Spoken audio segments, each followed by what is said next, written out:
एक राजा ने अपना सारा सामान बाहर कर दिया। आज सोना बाहर, चांदी बाहर, हीरे बाहर, मोती बाहर, महंगे महंगे सामान बाहर, हाथी बाहर, घोड़े बाहर, सब बाहर कर दिया और कह दिया कि आओ गांव वालों, आओ मेरी प्रजा, तुम जिसे टच कर लोगे, जिसे छू लोगे, वो वस्तु तुम्हारी हो जाएगी। राजा सिंहासन पर बैठे हैं और आदेश दे दिया, ले लो। गांव लोग टूट पड़े, उमड़ पड़े। भाई फ्री की चीज कौन नहीं लूटेगा, सब लूटने लगे।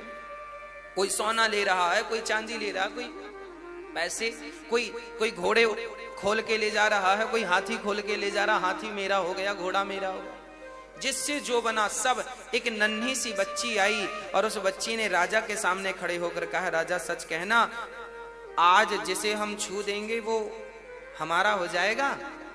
हाँ हाँ। राजा ने कहा, हाँ बेटी, आज तू जिसे छू देगी आज वो वस्तु तेरी है, जा छू ले जिसे छूना है। उस लड़की ने बड़ी नम्रता से कहा, प्रेम की दृष्टि से कहा, सुनो, हमारे पिताजी नहीं हैं, आपको छूती हूं, आज आप मेरे पिता बन जाओ, आज से आप पिता बन जाओ। उस लड़की ने वस्तु ना छूकर, सामान ना छूकर उस राजा को छू लिया। और जब राजा को छुआ तो फिर राजा के कोई संतान नहीं थी। तो जिसने लूटा था वो तो इतना सोना लूटा होगा, इतनी चांदी लूटी होगी, है एक हिसाब का लूटा होगा ना। परंतु परंतु परंतु परंतु उस लड़की ने राजा से कहा कि आप हमारे बन जाओ। और जब राजा ही उसका बन गया तो फिर क्या हुआ? फिर तो यह हुआ कि राजा की पूरी प्रॉपर्टी उस बेटी की हो गई, अब तू मालिक बन गई। इसलिए भगवान की वस्तुओं को मत छुओ। भगवान की वस्तुओं को टच करोगे तो वो वस्तुएं आपकी हो जाएंगी, और भगवान को टच कर लोगे तो भगवान आपके हो जाएंगे। भगवान की वस्तुओं में मन ना लगे, भगवान में मन लगे। ऐसा मन बनाओ, ऐसा मन बनाओ, ऐसा मन बनाओ। भगवान के सामान में मन ना लगे। ये न केन प्रकार से मन केवल गोविंद के चरणों में जाए और बस राधा कृष्ण राधा कृष्ण राधा कृष्ण, मन केवल राधा कृष्ण का चिंतन करे, मन केवल राधा कृष्ण जपे, ऐसा मन होना चाहिए। कल आपने भागवत जी में सुना कि भगवान का जन्म हुआ मथुरा में, जन्म लेते ही चल पड़े वसुदेव जी। कहां चले? गोकुल की तरफ चले। पांव की बेड़ियां बड़ी मोटी मोटी कंस ने डाल रखी थी, हाथ में हथकड़ियां डाल रखी थी, पर जैसे प्लीज वीडियो पर लाइक और चैनल को सब्सक्राइब कर दीजिए। जय श्री कृष्ण। गोद में लेकर के जब चले तो वसुदेव जी के पांव की बेड़ियां अपने आप खुल गई कि नहीं? हाथ की हथकड़ियां खुल गई कि नहीं? तात्पर्य क्या है? तात्पर्य यह है कि अभी तक हमने भगवान को गोद में उठाया ही नहीं, अभी तक हमने संसार को लिए बैठे हैं। अभी आप किसको लिए बैठे हैं? ये वस्तु मेरी है, ये सामान मेरा है, ये मेरा है। अभी तक हम सामान के पीछे भाग रहे हैं, वस्तुओं के पीछे भाग रहे हैं। अरे पागल, भगवान को अपनी गोद में बिठाकर एक बार हृदय से लगाकर भगवान को कह दो कि प्रभु आप हमारे हो। और जब ईश्वर को लेकर आप चलेंगे, हृदय में भगवान को बिठाकर चलेंगे। अच्छा, हृदय की दुर्वासनाओं को मिटाना पड़ेगा। हमारे हृदय में ना बहुत सारी गंदगी भी भरी रहती है, साफ कौन करेगा? हमें ही साफ करनी पड़ेगी। अच्छा, हमारे भीतर क्या भरा है? क्या क्या बुराइयां भरी हैं हमारे भीतर?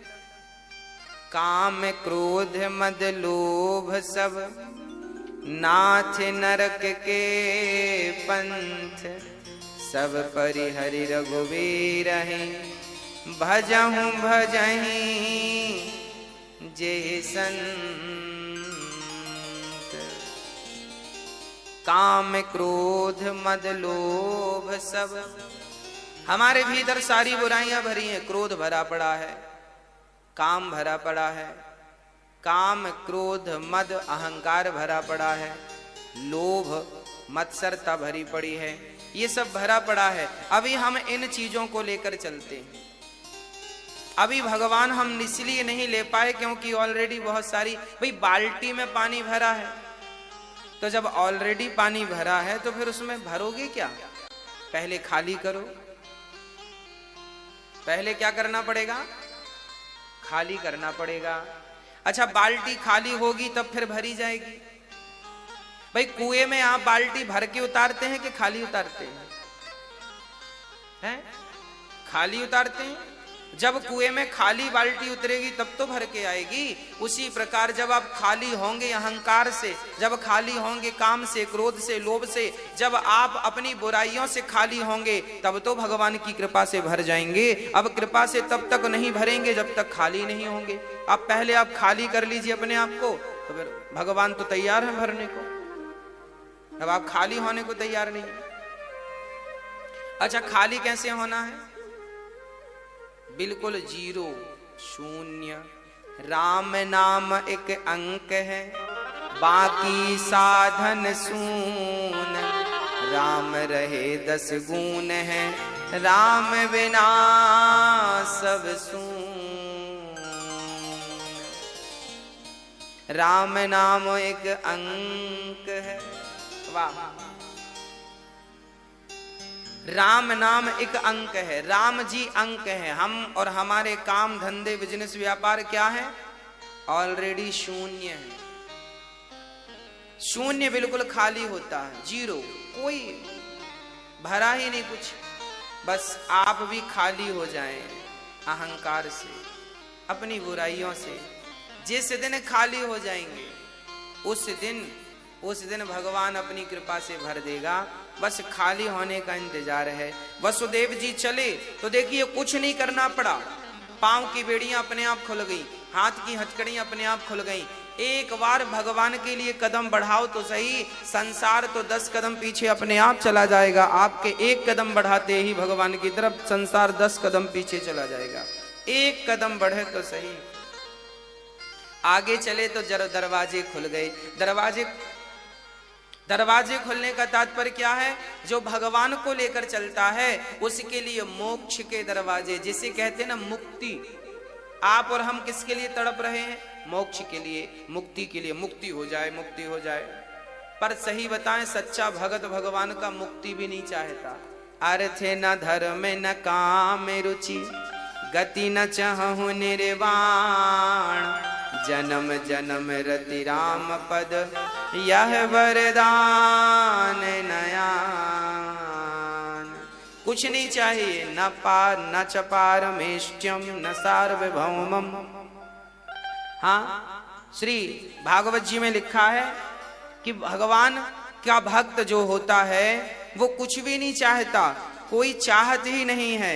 हाँ, कुछ भी नहीं चाहता।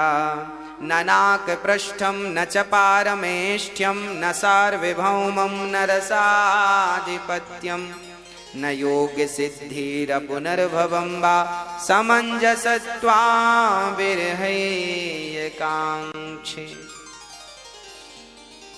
न नाक पृष्ठम, ना हमें स्वर्ग चाहिए, ना ब्रह्मलोक चाहिए, ना वैकुंठ चाहिए, ना मोक्ष चाहिए, ना सदगति चाहिए, ना गौलोक चाहिए, ना साकेत चाहिए, कुछ भी नहीं चाहिए। फिर क्या चाहिए? भगवान का भजन फिर क्यों कर रहे हो? क्या चाहिए? बोले जिस योनि में जन्म लूं प्रभु, बस आपके चरणों में प्रेम बना रहे, प्रीति बनी रहे, आपको कभी ना भूलूं, बस ये चाहता हूँ। हे नाथ, आपको कभी भूलूं नहीं, ये चाहता हूँ। जिस योनि में जन्म लूं मैं, बस आपके चरणों का अनुराग प्राप्त होता रहे। जेहि योनि जन्महु कर्म वसतः राम पद अनुराग हूँ। जिस योनि में जन्म हो, बस भगवान के चरणों में अनुराग हो। अच्छा सच बताऊं, भगवान से प्रेम करने में बड़ा सुख मिलता है।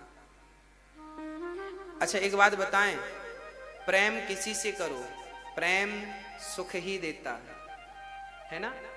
आप बछड़े को प्रेम से गोद में ले लो तो क्या होगा? सुख मिलेगा। मां अपने बेटे को प्रेम करती है तो क्या करती है माँ? बहुत सुखी होती है उस बेटे के संग, बहुत सुख से रहती है। एक स्त्री ना बच्चे को पाती है तो बच्चे के प्रेम में उलझ जाती है। हाँ, फिर उसे ना कुछ नहीं चाहिए, फिर कुछ नहीं, फिर वो अपने बेटे के पीछे घूमती रहती है। बेटा मेरा बेटा, गले से लगाएगी, कहीं उसे खिलाएगी, कहीं उसे पिलाएगी, कहीं सुलाएगी, कहीं नहलाएगी, कहीं कुछ करेगी। एक प्रेम है माँ का बेटे से, अटैचमेंट है। क्योंकि माँ बेटे से क्या करती है? प्रेम करती है। अच्छा, प्रेम सुख देता है कि नहीं ये बताओ, हाँ या ना? प्रेम, अरे भाई प्रेम दोस्त दोस्त का हो, मेरा और आपका प्रेम हो, मित्रता का, गुरु शिष्य का प्रेम हो, तो शिष्य और गुरु का प्रेम भी सुख देता है, मित्र मित्र का प्रेम भी सुख देता है, माता पिता का प्रेम भी सुख देता है, पति पत्नी का प्रेम भी सुख देता है। अरे संसार में जहां जहां प्रेम है वहां वहां से सुख मिलता है। अब सोचो कि संसार के प्रेम में इतना सुख है तो कभी भगवान से प्रेम हो जाएगा तो कितना सुख मिलेगा, एक बार करके देखो। प्रेम सुख ही देता है। इसलिए क्या करना चाहिए हमें? हमें ना स्वर्ग चाहिए, ना अपवर्ग चाहिए, ना हमें मुक्ति ना मोक्ष, हमें कुछ नहीं चाहिए। फिर क्या चाहिए तुम्हें? हमें तो भगवान जिस योनि में हम जन्म लें, आपके चरणों में हमारा क्या बना रहे? प्रेम बना रहे। जिस योनि में जन्म हो, हमें आप कुछ भी बना देना। हम जब छोटे थे तो हमारे गांव में कुत्ता था, हम छोटे थे, हमारे गांव में कुत्ता था। वो कुत्ता एकादशी का व्रत रखा करता था। आप आश्चर्य मानेंगे, हाँ, गांव के लोग एकादशी के दिन उसे कुछ भी डालें सूंघता भी नहीं था। अच्छा, कई बार ना 2 एकादशी आती थी, आज भी एकादशी है कल भी, तो लोगों को कंफ्यूज हो जाता था कि कौन सी एकादशी। तो उस कुत्ते को रोटी डाल के लोग पता लगाते थे कि जिस दिन कुत्ता ना खाए उसी दिन सब लोग एकादशी रहना, क्योंकि ये पक्का वाला है। तो वो कुत्ता था तो क्या हुआ? किसी जन्म का वो साधु था, किसी जन्म का भगत था, किसी कारणवश उसकी योनि कुत्ते की हो गई, पर उसके कुत्ते की योनि में भी वो अपनी साधना नहीं छोड़ता, वो भगवान का चिंतन नहीं छोड़ता, मंदिर के बाहर जाकर बैठता था। और ऐसा कुत्ता भी हमने देखा है कि जब हम लोग मंदिर में जाते थे, आरती करते थे, और आरती के बाद जब प्रसाद मिलता था ना, तो जब तक आरती पूरी नहीं हो जाती दूर खड़ा रहता कुत्ता, और उसे प्रसाद डालो तो प्रसाद डाल के वो प्रसाद खा के फिर जाता था। मतलब जरूरी नहीं है भाई, हम आज इंसान हैं, कर्मों के कारण कल कुत्ता बिल्ली चूहा भी बन सकते हैं। पर भगवान से ये कहते हैं कि प्रभु आप हमें कुत्ता बनाना, बिल्ली बनाना, बंदर बनाना, बकरी बनाना, जो आपका दिल करे बनाना, पर याद ये रखना प्रभु कि किसी योनि में भेजना पर अपने चरणों की भक्ति देकर ही भेजना, आपको ना भूलूं, बस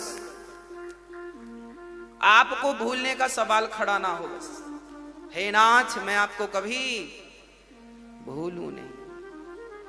ये बात मैं नहीं कहता, रामचरितमानस में लिखी है। अब नाथ करे करुणा बिलो कहूं, देहो जो वर मागहूं, जे योनि जन्म हो कर्म बसता, राम पद अनुराग हूँ। अब नाथ करे करुणा बिलो कहूं, देहो जो वर मागहूं, जे योनि जन्म हो कर्म बसता, राम पद अनुराग हूँ। जिस योनि में मेरा जन्म हो, बस प्रभु आपके चरणों में मन लगा रहे। हे नाथ, हमें धन दौलत में, माल खजाना में उलझा ना देना, संसार के विषयों में उलझा ना देना, यही प्रार्थना करनी चाहिए। वसुदेव जी भगवान को, अच्छा वसुदेव जी को आप अपना गुरु समझ लीजिए। क्यों? क्योंकि वसुदेव जी भगवान को जब लेकर चले तो पांव की बेड़ियां अपने आप खुल गईं। अब ऐसे ही है कि जब आप भगवान को लेकर चलेंगे तो आपके जीवन के भी सारे बंधन अपने आप खुल जाएंगे, फिर कोई बंधन नहीं होगा। यही तो मुक्ति है, भगवान की स्मृति ही मुक्ति है, और भगवान का विस्मरण ही बंधन है। समझ रहे हो मेरी माँ? मैया जी, क्या समझ में आया बताओ? भगवान का स्मरण क्या है? मुक्ति है। और भगवान का विस्मरण क्या है? बंधन है। फिर से बोलो, भगवान की स्मृति, भगवान का स्मरण क्या है? मुक्ति। कोई आपसे कहे कि मुक्ति क्या है, मुक्ति की परिभाषा बताओ। तो आप कह दिया करो कि भगवान का स्मरण बना है यही मुक्ति है, और भगवान को आप भूले बैठे हैं यही बंधन है। बस ये समझो सीधी भाषा में, यही भगवान श्री कृष्ण को लेकर चले तो शेषनाग भगवान छाता बन गए। भगवान के ऊपर छाता कौन बन गया? अच्छा, शेषनाग भगवान छाता क्यों बन गए? क्योंकि जो भगवान को लेकर चलते हैं ना, तो नाग काल का स्वरूप होता है। काल लोग कहते हैं मृत्यु है। सांप को देखने से क्या लगता है? मौत आ गई। मौत ही है वो, प्रत्यक्ष मृत्यु ही है वो। तो काल का प्रतीक है। अब देखिएगा, काल से सबको डर लगता है, सांप से सबको डर लगता है, पर जो भगवान को लेकर चलते हैं सांप भी उनको डसता नहीं है, सांप उनके सहायक बन जाते हैं। छाता बन के चल रहे हैं। किनके सहायक बन गए? जो भगवान को लेकर चल रहे हैं। आप भगवान को लेकर चलिए तो सही, सर्प भी सहायक बन जाएगा। कोई ताकत नहीं है कि आपका बाल भी बांका कर सके, यदि भगवान की कृपा है तो। अरे प्रहलाद पर कितना अत्याचार किया पिताजी ने, क्या बाल भी बांका कर सके? भगवान जब बचाएंगे ना तो कोई मार नहीं सकता, और वो जब मारेंगे तो कोई बचा नहीं। इसलिए भगवान पे विश्वास रखना सीखिए। अपने हाथों से ज्यादा भगवान के हाथों पे विश्वास रखना सीखिए। अपनी दृष्टि से ज्यादा भगवान की दृष्टि पर विश्वास रखना सीखिए। हाँ, पूर्ण विश्वास हो, पूर्ण समर्पण हो। बस भाई मेरे इन दोनों हाथों में 10 किलो वजन उठाने की शक्ति है, बस ज्यादा नहीं। और देखो मेरे हाथों में 10 किलो वजन उठाने की शक्ति, और मेरा खुद का वजन 70 किलो 75 किलो। तो क्या मैं अपने हाथों से अपना ही वजन उठा सकता हूं? नहीं उठा सकता ना। जब मैं अपने हाथों से अपना ही वजन नहीं उठा सकता, अपने आप को ही नहीं उठा सकता, तो फिर क्यों मैं कहता हूं कि ये मेरे हाथ हैं? अरे ये हाथ भगवान की सेवा में लगा दो। भगवान के हाथों में इतना बल है कि वो आपको नहीं पूरे ब्रह्मांड को उठाकर चलने की ताकत रखते हैं, तो वो संभालेंगे ना आपको। फिर आप काहे परेशान हो रहे हो, काहे की टेंशन ले रहे हो? आपकी आंखों से क्या क्या देखोगे, कितना देखोगे? इसलिए अपनी आंखें भगवान की तरफ लगा दो, भगवान को देखने में। फिर वो देखेंगे आपके साथ क्या हो रहा है। आप तो उन्हें देखा करो, वो आपका सारा काम संभाल लेंगे। भाई आप यहां बैठे हो, आपके घर में अभी क्या काम चल रहा है आप थोड़ी देख पा रहे हो, पर भगवान को पता है इसका नुकसान नहीं होना चाहिए, कहां से इसका फायदा हो, कहां से इसकी गति हो। वे भगवान को चिंता होती है अपने भगत की। भगवान बहुत चिंता करते हैं। जैसे माँ बच्चे का साया बन करके उसकी रक्षा करती है, ऐसे भगवान भक्त का साया बन करके उसकी रक्षा करते हैं। एक बार कोई भगवान की शरणागति ग्रहण करे तो सही। ये तो किस्मत वालों को मिलता है, सबके बस की बात तो नहीं है ना। भगवान अब उत्सव चला सारे ब्रज में, नंद उत्सव चला। भगवान शंकर जी दर्शन करने आए, और शंकर जी स्वयं बांसुरी बनकर कन्हैया के हाथ में चले गए। वंशस्तु भगवान रुद्र, भगवान शंकर ही बांसुरी बनकर के कन्हैया के हाथ में। ये जो बांसुरी है ना, कौन है ये? भगवान शंकर। इसलिए भगवान शंकर ही बांसुरी के रूप में उपस्थित हैं, और आज भगवान शंकर ही उनके वाणी से बज रहे हैं, स्वर निकाल रहे हैं।